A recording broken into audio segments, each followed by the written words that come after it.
दोस्तों, हिंदुओं की एक मशहूर किताब काल की अवतार ने दुनिया के अंदर हलचल मचा रखी है। इस किताब का जो राइटर है वो एक ब्राह्मण हिंदू है जिसका नाम वेद प्रकाश है। दोस्तों, उसने इस किताब के अंदर इस बात का दावा किया है कि हमारी किताबों के अंदर, हमारे वेदों के अंदर जिस आखिरी इंसान का, जिस आखिरी अवतार का जिक्र है वो हजरत मोहम्मद सल्लल्लाहु अलैहि वसल्लम है।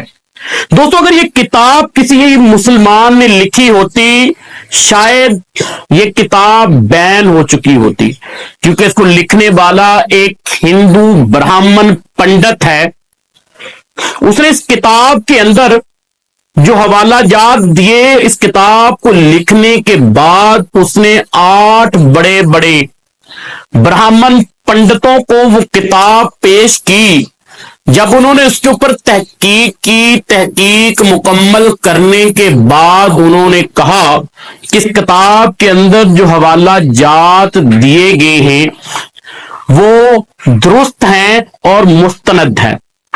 दोस्तों, वेद प्रकाश अपनी इस किताब के अंदर लिखता है कि हमारी किताबों के अंदर जिस आखिरी अवतार का जिक्र है, जिसको हम काल की अवतार कहते हैं, वो जजीरा नुमा खित्ते के अंदर पैदा होगा।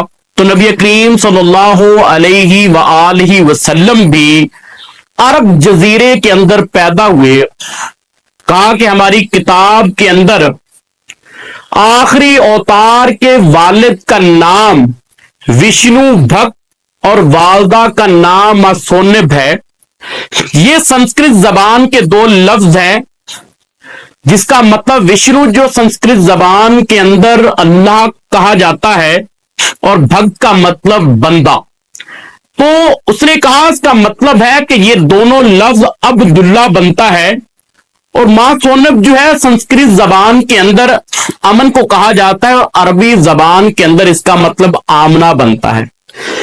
तो नबी करीम सल्लल्लाहु अलैहि वसल्लम के वालिद का नाम अब्दुल्ला और वालिदा का नाम आमना है। उसने कहा ये भी हमारी किताबों के अंदर दर्ज है कि आखिरी अवतार जो है वो 5 खानदानों में सबसे मुअज़्ज़ज़ खानदान के अंदर पैदा होगा। तो नबी करीम सल्लल्लाहु अलैहि वसल्लम के मुतल्लिक़ अल्लाह तबारक व तआला ने इरशाद फरमाया कि मैंने आपको आला नस्ल और आला खानदान के अंदर पैदा किया। उसने कहा कि जो आखिरी अवतार जमीन पे उतरेगा तो अल्लाह तबारक व तआला यानी कि भगवान उसकी बहुत ज्यादा मदद करेगा। अगर इस बात को भी सामने रखा जाए तो ग़ज़वा बदर के मौका के ऊपर जब मुसलमानों की तादाद 313 थी तो अल्लाह तबारक व तआला ने फरिश्तों के जरिए मुसलमानों की मदद की। फिर उसने कहा कि काल की अवतार जो दुनिया के अंदर आखिरी अवतार आएगा तो भगवान यानी कि अल्लाह तबारक व तआला उसे एक ऐसा घोड़ा देंगे जिसके ऊपर वो बैठकर पूरी दुनिया का चक्कर लगाएंगे, सफर करेंगे, जमीनों आसमान की सैर करेंगे। तो मेरे अल्लाह ने मेरे नबी को बुराक अता किया जिसके ऊपर आपने सफर किया, जमीनों आसमान की सैर की, मस्जिद अक्सा की सैर की। तो ये भी निशानी पूरी हुई। फिर कहा कि आखिरी अवतार को जो तालीम दी जाएगी वो एक गार के अंदर दी जाएगी। तो नबी करीम सल्लल्लाहु अलैहि वसल्लम के ऊपर जो पहली वही नाज़िल हुई वो गार हिरा के अंदर हुई। हजरत जिब्राईल अलैहिस्सलाम के जरिए नबी करीम सल्लल्लाहु अलैहि वसल्लम को तालीम दी गई। उसने आखिरी जो बात की, उसने कहा जो आखिरी अवतार दुनिया में आएगा वो घड़ सवारी जानता होगा, वो नेजाबाजी का माहिर होगा, वो तलवार बाज होगा। तो ये तमाम खूबियां जो थी वो नबी करीम सल्लल्लाहु अलैहि वसल्लम के अंदर मौजूद थी। अब सवाल ये था, और इसी दलील के अंदर वो जवाब भी खुद देता है अपनी किताब के अंदर کہ آج کا دور بندوقوں کا دور ہے، توپوں کا دور ہے، نہ کہ تلوار کا، نیزہ بازی کا۔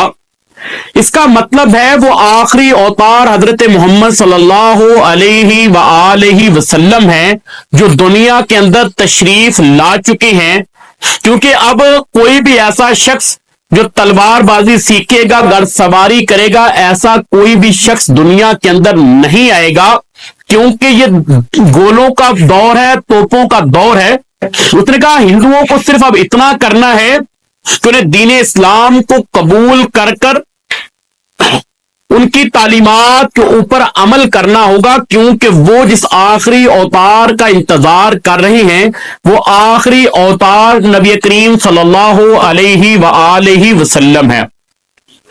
تو دوستو، میرے نبی کی نبوت کے بارے میں، میرے نبی کی خاتم النبیین ہونے کے بارے میں اللہ نے تورات کے اندر، زبور کے اندر، انجیل کے اندر اس کا ذکر فرما دیا۔ اس کے اندر کوئی بھی شک و شبہ نہیں کہ نبی کریم صلی اللہ علیہ وآلہ وسلم اللہ کے آخری نبی نہیں۔